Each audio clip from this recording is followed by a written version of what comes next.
अस्सलाम वालेकुम स्टूडेंट्स, जैसा कि हम एफएससी पार्ट 1 की बायोलॉजी को डिस्कस कर रहे थे, हम फर्स्ट चैप्टर पे थे और आज का जो हमारा टॉपिक है दैट इज़ फाइलम आर्थ्रोपोडा। अगर हम आर्थ्रोपोड्स की बात करें, दे आर सक्सेसफुल इनवर्टिब्रेट्स। ठीक है, अब इनको सक्सेसफुल इनवर्टिब्रेट्स क्यों कहा जाता है?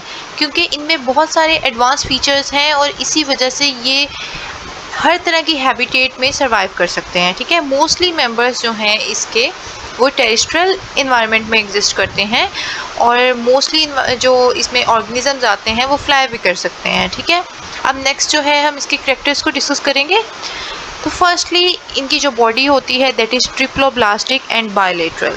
ठीक है, इन टर्म्स को हमने पहले भी स्टडी किया है कि ट्रिप्लोब्लास्टिक क्या होता है और उसके अलावा सिमेट्री जो होती है वो बायलेटरल होती है और इसमें जो ऑर्गेनिजम्स होते हैं वो प्रोटोसोम्स होते हैं, प्रोटोसोम्स सिलोमेट्स होते हैं।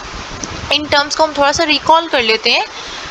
इसमें आ जाती है बायलेटरल सिमेट्री। बायलेटरल सिमेट्री वो होती है जिसमें ऑर्गेनिज्म को अगर सेंटर से कट किया जाए तो इनकी जो बॉडी के पार्ट्स होंगे लेफ्ट और राइट पे वो बिल्कुल मिरर इमेजेस देंगे एक दूसरे के। ठीक है, और इनकी जो बॉडी होती है वो ट्रिप्लोब्लास्टिक होती है, मतलब 3 बॉडी लेयर्स होती हैं इनमें। उसके अलावा ये जो होते हैं ये प्रोटोसोम्स होते हैं, मतलब एम्ब्रियो के डेवलपमेंट में जो फर्स्ट ओपनिंग होती है ब्लास्टोपोर उससे इनके अंदर माउथ डेवलप होता है, इसीलिए इनको कहा जाता है प्रोटोसोम। ये हमने प्रीवियस फाइलास में भी डिस्कस किया था, मैं उनके लेक्चर्स को भी ऊपर पिन कर देती हूँ, यू कैन चेक। अगर आपने वो नहीं स्टडी किया आप उन लेक्चर्स में चेक कर सकते हैं। अब अगर हम इनकी सिलोम की बात करें तो इनमें रिड्यूस्ड टॉम प्रेजेंट होती है। ठीक है, इनकी सिलोम जो होती है वो रिड्यूस्ड होती है और सिर्फ जो है रिप्रोडक्टिव और एक्सक्रीटरी सिस्टम्स जो हैं उनके अराउंड प्रेजेंट होती है। नेक्स्ट जो है इनके अंदर ज्वाइंट अपेंडेजेस प्रेजेंट होते हैं। ठीक है, मतलब इनके अंदर ज्वाइंट अपेंडेजेस होते हैं जो कि मॉडिफाई हुए होते हैं डिफरेंट फंक्शंस के लिए, रनिंग के लिए, स्विमिंग के लिए, रेस्पिरेशन के लिए, इसके अलावा क्रॉलिंग और प्री को कैप्चर करने में, रिप्रोडक्शन में, इन सब चीज़ों में ये अपेंडेजेस जो हैं हेल्प करते हैं। और इसी तरह माउथ के अराउंड भी डिफरेंट अपेंडेजेस प्रेजेंट होते हैं जिनको हम माउथ पार्ट्स कहते हैं। और इनकी जो बॉडीज़ होती हैं वो सेगमेंटेड होती हैं और ये डिफरेंट सेगमेंट्स जो होते हैं फ्यूज़ हुए होते हैं और फ्यूज़ फॉर्म में ये स्पेशलाइज्ड बॉडी के जो रीजन्स हैं वो बनाते हैं। इन रीजन्स की अगर हम बात करें तो इनको कहा जाता है टेगमेटा। ठीक है, इसमें इंक्लूड है head, thorax and abdomen. Next जो है इनमें एक्सोस्केलेटन या क्यूटिकल प्रेजेंट होता है जो कि बॉडी वॉल में एपिडर्मिस जो है इसको सक्रीट करती है। ये आपने पॉइंट को लर्न करना है कि कौन सा पार्ट इसे सक्रीट कर रहा है, एपिडर्मिस सक्रीट कर रही है। ये एमसीक्यू पॉइंट ऑफ व्यू से भी इम्पॉर्टेंट है और ये मेड अप ऑफ होता है काइटन। ये एक्सोस्केलेटन जो होता है काइटन से मिलकर बना होता है। नेक्स्ट जो इसमें इम्पॉर्टेंट फीचर आ जाता है दैट इज़ एक्डाइटिस और मोल्टिंग। आर्थ्रोपोड्स में क्या होता है कि जो एक्सोस्केलेटन होता है वो कुछ टाइम के बाद शेड हो जाता है। ठीक है, मतलब इनका एक्सोस्केलेटन कुछ अर्से बाद उतर जाता है यंग आर्थ्रोपोड्स के अंदर। ठीक है, और एक्सोस्केलेटन की शेडिंग के बाद जो एनिमल होता है वो बहुत तेज़ी से फास्टली ग्रो करता है और उसके बाद वो जो है रिक्रिएट कर लेता है न्यू एक्सोस्केलेटन को। ठीक है, मतलब उसने फर्स्ट ऑफ ऑल एक्सोस्केलेटन को शेड किया, उसकी ग्रोथ फास्ट हो गई और दोबारा से उसने अपने एक्सोस्केलेटन को ग्रो कर लिया और इस सारे प्रोसेस को हम कहते हैं एक्डाइसिस। ठीक है, उसके बाद हमारे पास आ जाता है ओपन टाइप सर्कुलेटरी सिस्टम। इनके अंदर जो सर्कुलेटरी सिस्टम होता है वो ओपन टाइप होता है। ठीक है, और जो एम्ब्रियोनिक कैविटी होती है जिसको ब्लास्टोसोइल कहते हैं, ब्लास्टोकोइल, ये ब्लास्टोकोइल जो है इससे ड्राइव होती है कैविटी हीमोकोइल और इसके अंदर जो है ब्लड जो है वो फ्लो करता है, इसीलिए हम इसे कहते हैं ओपन टाइप सर्कुलेटरी सिस्टम। और इनके अंदर जो ब्लड होता है उसके अंदर हीमोग्लोबिन प्रेजेंट नहीं होता, इसी वजह से इनका ब्लड जो होता है वो कलरलेस होता है और इसको कहा जाता है हीमोलिम्फ। ठीक है, अब नेक्स्ट हम इसके रेस्पिरेटरी सिस्टम की बात करेंगे। रेस्पिरेटरी सिस्टम में इसमें एयर ट्यूब्स प्रेजेंट होती हैं। एयर ट्यूब्स जो होती हैं उन्हें कहा जाता है ट्रैकिया। मेन ट्रैकियल ट्यूब जो होती है वो ओपन होती है थ्रू स्पाइरकल्स और जो एक्वेटिक आर्थ्रोपोड्स हैं वो रेस्पायर करते हैं थ्रू गिल्स। ठीक ठीक है, आपको इस बात का पहले से आइडिया होगा कि जो वाटर में रहते हैं ऑर्गेनिज्म उनका वे ऑफ रेस्पिरेशन डिफरेंट होता है as compared to terrestrial organisms. तो इसी तरह से जो आर्थ्रोपोड्स वाटर में रहेंगे वो गिल्स के थ्रू रेस्पायर करेंगे, और बाकी जो ऑर्गेनिजम्स होंगे टेरेस्ट्रियल ऑर्गेनिज्म उनका वे ऑफ रेस्पिरेशन डिफरेंट होगा। और अगर डाइजेस्टिव सिस्टम की बात करें तो इनमें tube like digestive system present होता है। ठीक है, एलिमेंट्री कैनाल जो होती है वो प्रेजेंट होती है और वो डिवाइड हुई होती है डिफरेंट पार्ट्स में। नेक्स्ट जो है इनका एक्सक्रीटरी सिस्टम है, और इनमें जो एक्सक्रीटरी सिस्टम होता है उसमें मालफिजियन ट्यूब्यूल्स प्रेजेंट होती हैं। ये नैरो ट्यूब्यूल्स होती हैं जो मिड गट और हाइंड गट के दरमियान में प्रेजेंट होती हैं, उनकी जंक्शन पे प्रेजेंट होती हैं, और ये निकल रही होती हैं फ्रॉम एलिमेंट्री कैनाल। ठीक है, और इसमें जो नाइट्रोजनस वेस्ट होता है वो जो है सॉलिड यूरिक एसिड क्रिस्टल्स की फॉर्म में एक्सट्रैक्टेड होता है। ठीक है, बॉडी में से वो एक्सट्रैक्ट होता है सॉलिड यूरिक एसिड क्रिस्टल्स की फॉर्म में।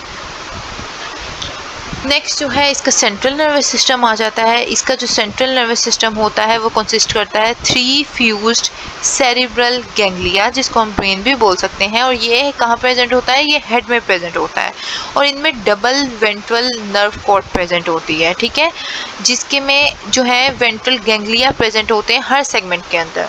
ये डबल वेंट्रल नर्व कॉर्ड जो है पूरी बॉडी में जा रही है, और आपने ये बात को अंडरस्टैंड करना है, और हर सेगमेंट के अंदर क्या होंगे, इसमें गैंग्लिया प्रेजेंट होंगे। ठीक है, और स्मॉल नर्व जो है इसमें से अराइज होंगी गैंग्लिया में से हर सेगमेंट के अंदर।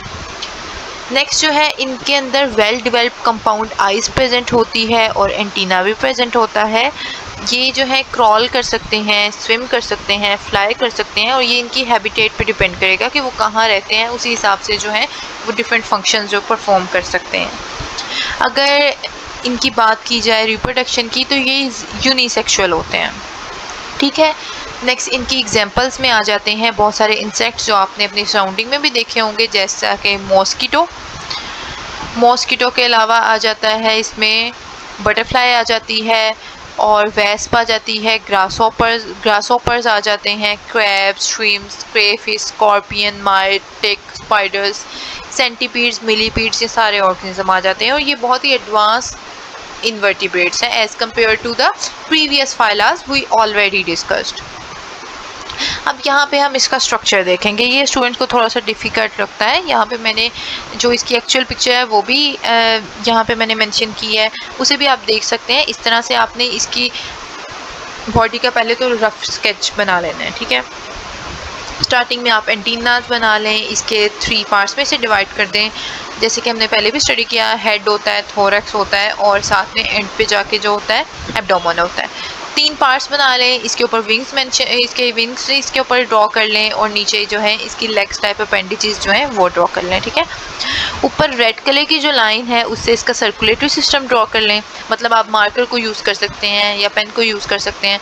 और सेंटर में एक और आपने इस तरह से लाइंस ड्रॉ करनी है जो कि डाइजेस्टिव सिस्टम को शो करेंगी, और सबसे नीचे इसका नर्वस सिस्टम आपने ड्रॉ करना है। ठीक है, अब हम इसकी लेबलिंग को देख लेते हैं। फर्स्ट ऑफ ऑल तो स्टार्टिंग में मैंने आपको बताया कि यहाँ पे इसका एंटीना प्रेजेंट होगा। ठीक है, ये एंटीना है इसका। एंटीना के बाद यहाँ पे इसकी कंपाउंड आइज प्रेजेंट है। कंपाउंड आइज के साथ ही आप सेरिब्रल गैंग्लिया मेंशन कर दें, जिससे हमने स्टडी भी किया है, जिसे ब्रेन भी कहा जाता है। ठीक है, इससे थोड़ा सा आगे जाके इसके जो थोरैक्स है उसके करीब यहाँ पे आप ट्रैकिया ट्यूब्स मेंशन कर दें। थोड़ी सी आप ड्रॉ भी करते हैं, लेकिन ये मेन जो है लेबलिंग है आपने वो मेंशन करनी है। ठीक है, और एंटीना के साथ ही नीचे कुछ अपेंडिजेस से ड्रॉ कर दें, जिसे आप मेंशन कर दें माउथ पार्ट्स, और ऊपर जो है इसके विंग्स आप मेंशन कर दें। और जब मैंने कहा कि आपने सबसे ऊपर एक जो है पूरा आपने सिस्टम शो करना है लाइन से, जिसे हम शो करेंगे कि ये सर्कुलेटरी सिस्टम है, और जो इसके सेगमेंट्स हैं उनके अंदर कुछ पार्ट्स को थोड़ा सा आप थिक शो कर दें, सर्कुलर सा, और आप उधर मेंशन कर दें कि ये हार्ट है। ठीक है, और बाकी जो है ये हैं ब्लड वेसल्स। ओके, और जो नेक्स्ट है वो आप मेंशन कर दें, आपकी मार्कर का यूज़ कर सकते हैं, डिफरेंट मतलब ब्लैक मार्कर यूज़ कर लें, रेड मार्कर यूज़ कर लें। तो यहाँ पे जो सेंटर में है इसको आप डाइजेस्टिव सिस्टम शो करेंगे। ठीक है, ये डाइजेस्टिव सिस्टम है। और यहाँ पे आपने स्टडी भी किया मालफिजियन ट्यूब्स होती हैं एक्सक्रीटरी पर्पसेस के लिए, आपने वो यहाँ पे मेंशन करनी है। और उसके बाद सबसे जो नीचे है आपने इसका जो है नर्वस सिस्टम जो है उसको मेंशन करना है आपने, ठीक है। नर्वस सिस्टम में आपने फर्स्ट ऑफ ऑल तो नर्व कॉर्ड्स को मेंशन करना है, और जो हर सेगमेंट के अंदर वेंट्रल गैंग्लिया भी आपने बनाने हैं, सर्कुलर से आप ड्रॉ कर सकते हैं वेंट्रल गैंग्लिया, ठीक है। और सबसे एंड पे जो होगी वो एनएस आ जाएगी। और जो इसका डाइजेस्टिव सिस्टम होगा उसमें आपने डाइजेस्टिव ट्यूब्स जो हैं उनको भी मेंशन करना है, ठीक है। तो ये जो है इसका रफ स्केच है, इसकी लेबलिंग आपको अच्छे से आनी चाहिए। स्केचिंग जो है वो उसकी प्रैक्टिस करके आप उसे इम्प्रूव कर सकते हैं। यहाँ पे हमारा ये लॉन्ग क्वेश्चन एंड हो जाता है, and this is an important long question with respect to the paper point of view. तो आपका कोई भी क्वेश्चन हो, you can ask in the comment section. Thank you so much.